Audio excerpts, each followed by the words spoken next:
Hey guys, di ko na maintindihan kung ano ba nangyayari kay Realme ngayon. At isang mabilis na review lang. Dito sa may Realme Note 60 nila na bagong smartphone ngayon. Dahil in-note mo na guys ang Realme Note 60 ngayon. Kasama ng smartphone na yan. Sa 5 smartphone na wag nyo na subukang bilhin ngayon. Dahil just imagine guys, ang specs ng Realme Note 50 last year at ang Realme Note 60 ngayon is 99% guys. Iisa lang po sila. Isang specs lang yung nabago sa kanya. Dahil naka 32 megapixel na guys yung bagong smartphone nga na Realme Note 60 at 13 megapixel na yung Realme Note 50 last year. Yan lang po yung nabago sa kanya. Pero napakalaki nung dinagdag niya sa presyo. Dahil dating 3.5 lang po guys yung SRP ng Note 50. Pero hanggang dito sa may Note 60 is naka 5,000 na yung kanyang SRP. At meron din yung 4128 na version. Ito ngayon nasa atin ngayon itong 4128 na version. At 6,000 guys yung SRP ng smartphone na to ngayon. Pero si Note 50 last year is 4.5 lang po yung SRP nun.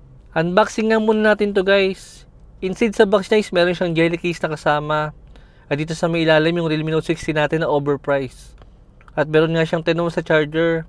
Saka Type-C na cable lang dyan sa may package niya. Okay lang naman guys yung kanyang charger para sa may gintong presyo. Dahil karamihan pa rin sa mga smartphone ngayon. Sa mga gintong pricing nga is ganyan lang naman yung mga charger. Naalala ko bigla guys si Oppo A3X. 5.5 lang yung SRP niya sa parehong version na merong 464GB na version. Pero napakataas ng charger ni Oppo compare dyan kay Realme. Tapos naka Snapdragon processor pa tayo. Then naka Unisoc nga lang guys si Realme. Tapos naka punch hole na camera pa tayo si Oppo. Pero si Realme guys is naka teardrop notch pa rin. Tapos ang malaking difference nga nila 10 watts lang guys si Realme at naka 45 watts si Oppo. Para sa 500 pesos sa difference, napakalaki nung makukuha nating specs na nasa Oppo compare kay Realme.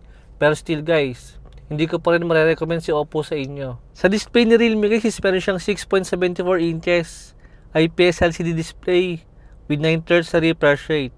Saka 720p resolution. At meron pa siyang reinforced glass protection daw dyan.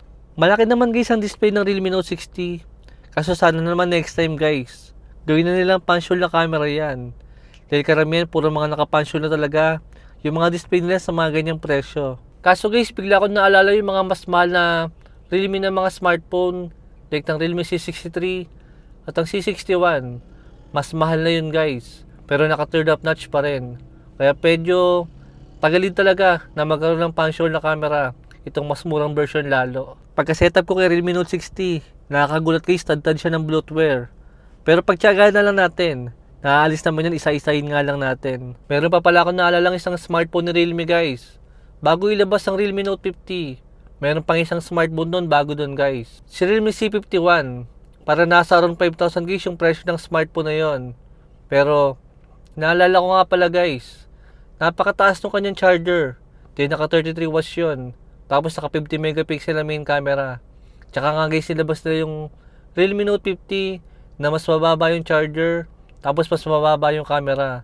At sa murang presyo naman guys, makatwiran naman yon. Pero nga ngayon, nagtaas yung kanyang presyo. Pero still, mas maganda pa rin yung specs ng mas lumang version nila na Realme C51 nga. Hindi ko na talaga alam kung ano ba nangyayari kay Realme. Buti pa guys yung Realme C3 nila. Parang panahon pa ng lockdown yon. Pero hindi pa rin nalala yung specs sa may bagong smartphone nila ngayon guys. 2024 na. Pero parang 2020 pa rin yung specs ng smartphone nila. Hindi naman ako hater guys ng Realme. Sadyang di ko lang talaga nagustuhan yung specs ng Realme Note 60 na yan. Dahil nga masyado siyang mahal at masyadong mababa yung specs niya para sa akin. Dahil kung meron din naman tayong around 5,000 na budget ngayon sa isang smartphone, na Realme din naman guys. Madalas mag-sale ngayon. Yung Realme C53, nasa around 5,000 siya. Mas mabilis yung charger nun at mas magandang design para sa akin. O kaya guys, kung open-minded kayo sa ibang brand, like ng Tecno Spark Go 1, makakabili kayo guys ng dalawang Tecno Spark Go 1 sa may presyo ng Realme Note 60 na yan. Naka 120Hz sa refresh rate pa tayo. Naka Unisoc din. Tapos naka punch hole na camera pa. Kaya sa ngayon guys, hindi ko pa marirecommend ng smartphone na yan. Siguro maghanap pa tayo ng mas magandang Realme na smartphone dito. O kaya sa ibang brand guys, subukan nyo rin. Dahil para sa akin. Or kaya guys, ang pinaka best tip ko sa inyo, maghanap na lang kayo ng Realme Note 50 ngayon. Sigurado meron pa rin naman kayo mabibilan yan sa mas murang presyo pa. Compare naman niya kay Realme Note 60, napakamahal niya. Pero same specs lang naman ang Realme Note 50 last year. Thanks for watching!